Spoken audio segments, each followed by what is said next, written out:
सोमवार का अवसर है और माघ मास के शुक्ल पक्ष की प्रतिपदा है। गुप्त नवरात्रि आरंभ हो रहे हैं। आपकी राशि के दृष्टिकोण से देखा जाए तो ग्रह योगों ने एक अजीब सी चाल चली है जो आपके लिए हिम्मत जगाकर कार्य कर यदि करोगे तो विजय का योग अवश्य बनाएगी। भटकने की आवश्यकता नहीं। कहीं यात्रा का योग बन रहा हो तो टालिएगा मत। जी हाँ, आज यात्रा आपके लिए फ्रूटफुल साबित होने के योग बना रही है, यानी कार्य को सिद्ध करने के, किसी मिलने जाने का योग बन रहा हो और आप बैठे हैं, क्योंकि इन दिनों आपके ग्रह थोड़े से कई बार मामले में 4-4, 5-5 ग्रह अस्त चल रहे हैं, तो क्या होता है कि मनोमस्तिष्क ऐसा हो जाता है कि पता नहीं जाने से होगा नहीं। अरे निश्चित होगा। जो विश्वास रख के जाओगे तो कार्य पूर्ण करने की योग बनती है। यात्रा से लाभ देने के ग्रह बहुत बढ़िया तरीके से योग बनाते दिखाई दे रहे हैं।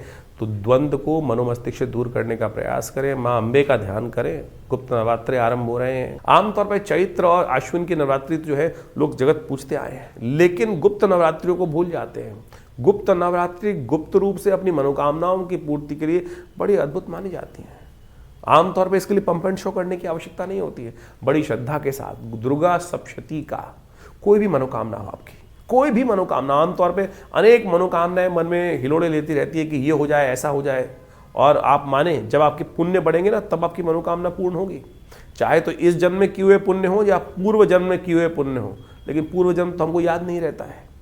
लेकिन आप सत्य माने, जो कुछ आपके जीवन में भोग आ रहा है या कष्ट या सुख जो आ रहा है वो सब पूर्व अर्जित कर्म अनुसार आ रहा है।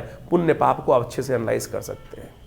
अब एक समझें कि बहुत सारे बात ऐसी होती हैं कि एक छोटा बच्चा था, राजयोग में पैदा हुआ, पुण्य था ना, पूर्व अर्जित कर्म था, आत्मा ने कहाँ किस प्रकार से भगवान के योग के अनुसार से प्राप्त हो गया उसका सुंदर स्थान।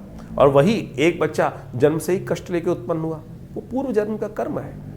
तो इस बात को समझ लीजिए, कैसे कर्म करने से नहीं, पूर्व अर्जित कर्म है। ज्योतिष की जब गणनाएं की जाती है तो उसमें दशा निकालते वक्त भुक्त भोग्य काल निकाला जाता है कि कौन से जन्म में किस दशा में मृत्यु हुई और उसका भुक्त काल कितना था, भोग्य काल कितना है, ये काल गणना के अनुसार से ज्योतिष में बताया जाता है। तो आप समझे ये प्रत्यक्ष है।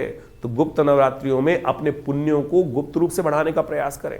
एक बात समझ लीजिए, आपने कोई बहुत बड़ा पुण्य किया और आपने ढिंढोरा पीट दिया कि भाई मैंने तो इतना बड़ा यज्ञ किया है, पुण्य समाप्त। कोई लूट के ले जाएगा चुपचाप, आपको पता भी नहीं चलेगा। गुप्त रूप से बिना कहे हुए चुपचाप भगवान के मंदिर में जाकर अपने निमित्त इस समय में यज्ञ करवाएं, पूजा करें, दुर्गा सप्तशती का पाठ करें, दुर्गा सप्तश्लोकी का पाठ करने का प्रयास करें। विवेकानंद योगाश्रम में हमने इस पूरे गुप्त नवरात्रि में दुर्गा सप्तशती का विशेष यज्ञ रखा है जो 9 दिन चलेगा। आप स्वयं माँ भगवती के सिद्ध स्थली में उस यज्ञ में बैठकर यज्ञ कर सकते हैं। माँ भगवती का ये सुंदर सिद्ध स्थल है। 500 साल पुरानी प्रतिमा माँ भगवती की जो मुल्तान से आई 1947 में,